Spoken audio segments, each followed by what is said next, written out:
আসসালামু আলাইকুম। খুবই মজার একটা ডেজার্টের রেসিপি নিয়ে আজকে হাজির হয়ে গেছি। আজকে বানাবো আমন্ড কাস্টার্ড পুডিং। গরমে কিন্তু ঠান্ডা ঠান্ডা ডেজার্ট খেতে খুবই ভালো লাগে। আবার সামনে যেহেতু ঈদ, এই মজার ডেজার্টটা কিন্তু আপনারা চাইলে ঈদেও বানাতে পারেন। গ্যারান্টি দিচ্ছি মেহমানরা কিন্তু খেয়ে আপনার খুবই প্রশংসা করবে। তো ভিডিওটা ভালো লাগলে অবশ্যই লাইক কমেন্ট করে চ্যানেলটা সাবস্ক্রাইব করে রাখবেন। তো ডেজার্টটা বানানোর জন্য প্রথমেই লাগবে কিন্তু আমন্ড মানে কাঠবাদাম। আমি 1 মুঠ পরিমাণ কাঠবাদাম নিয়েছি, প্রায় 30-35টার মতো হবে।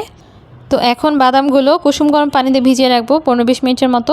এতে করে বাদামের খোসাটা যেমন সহজে ছাড়ানো যাবে, আবার কিন্তু বাদামটা একটু নরমও হবে, যাতে করে ব্লেন্ড করতেও কিন্তু সুবিধা হবে। তো 20 মিনিট পরে কিন্তু আমি সবগুলো বাদামের খোসা ছাড়িয়ে তারপর বাদামগুলো খুব সুন্দর করে পেস্ট করে নিয়েছি। তো এখন ডেজার্টটা বানানোর জন্য চুলায় একটা প্যান বসিয়ে নিয়ে নিচ্ছি 2 কাপ পরিমাণ লিকুইড দুধ। এখন দুধটা আমি জাল দিয়ে নিচ্ছি। দুধটা খুব ভালোভাবে বলক চলে আসলে চুলার আঁচ কমিয়ে দিয়ে আমি আরও প্রায় 10 মিনিটের মতো দুধটা কম আঁচে জাল দিয়ে নিয়েছি, যেন দুধটা একটু ঘন হয়। আর 10 মিনিট পরে আমি সাথে দিয়ে দিচ্ছি 3 টেবিল চামচ পরিমাণ চিনি। চিনির পরিমাণটা কিন্তু আপনাদের টেস্ট অনুযায়ী কম বেশি করে দিতে পারবেন। চিনিটা নেড়েচেড়ে গলিয়ে নিচ্ছি। এরপরে আমরা দুধের সাথে দিয়ে দিচ্ছি আমরা যে বাদামটা পেস্ট করে রেখেছিলাম, সেই পেস্টটা পুরোটা দিয়ে দিচ্ছি। বাদামটা নেড়েচেড়ে মিক্স করে নিতে হবে। এইদিকে একটা কাপের মধ্যে হাফ কাপের মতো দুধ নিয়ে নিয়েছি। আর এখানে অবশ্যই নর্মাল টেম্পারেচারে দুধ নিতে হবে, নইলে কিন্তু কাস্টার্ডটা দলা পাকিয়ে থাকবে। এর সাথে আমি দিয়ে দিচ্ছি 10 টাকা দামের যে গুঁড়া দুধ পাওয়া যায়, সেই 1 প্যাকেট গুঁড়া দুধ দিয়ে দিচ্ছি। আর এখানে 10 গ্রাম দুধ আছে, তো 1 প্যাকেট দুধ দিলাম। আর সাথে দিচ্ছি 3 টেবিল চামচ পরিমাণ কাস্টার্ড পাউডার। এখন এই লিকুইড দুধের সাথে গুঁড়া দুধ আর কাস্টার্ড পাউডারটা খুব ভালো করে নেড়েচেড়ে মিক্স করে নিতে হবে। আর মিক্স করা হয়ে গেলে চুলায় যে দুধটা ছিল তার মধ্যে কাস্টার্ডের মিশ্রণটা ঢেলে দিতে হবে। এক হাতে দুধটা নাড়তে হবে, আর এক হাতে কাস্টার্ডটা ঢেলে নিতে হবে। আর এরপর থেকে কিন্তু অনবরত নাড়তে হবে, কারণ কাস্টার্ড দেওয়ার কারণে দুধটা কিন্তু খুব দ্রুত ঘন হয়ে আসবে। আর এই পর্যায়ে কিন্তু চুলার আঁচ মিডিয়াম লোতে থাকবে, আর অনবরত নাড়তে থাকতে হবে, নইলে কিন্তু পাত্রের নিচে লেগে যাবে।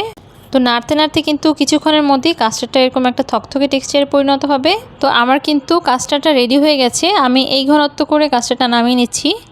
আর কাস্টার্ডটা গরম থাকা অবস্থাতেই যে পাত্রে আমরা পুডিংটা সেট করব, সেই পাত্রে পুরো কাস্টার্ডটা ঢেলে নিতে হবে। আর কাস্টার্ডটা এখন রুম টেম্পারেচারে পুরোপুরি ঠান্ডা করে নিতে হবে।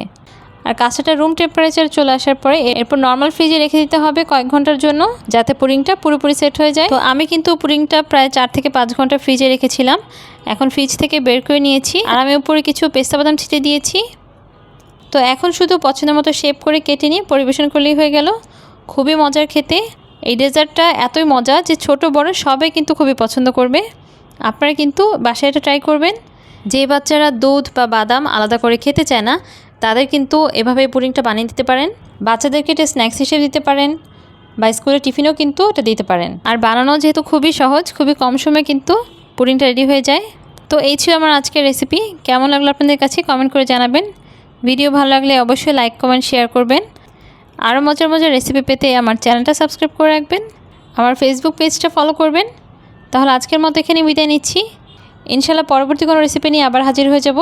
ততক্ষণ পর্যন্ত সবাই ভালো থাকবেন, সুস্থ থাকবেন। আল্লাহ হাফেজ।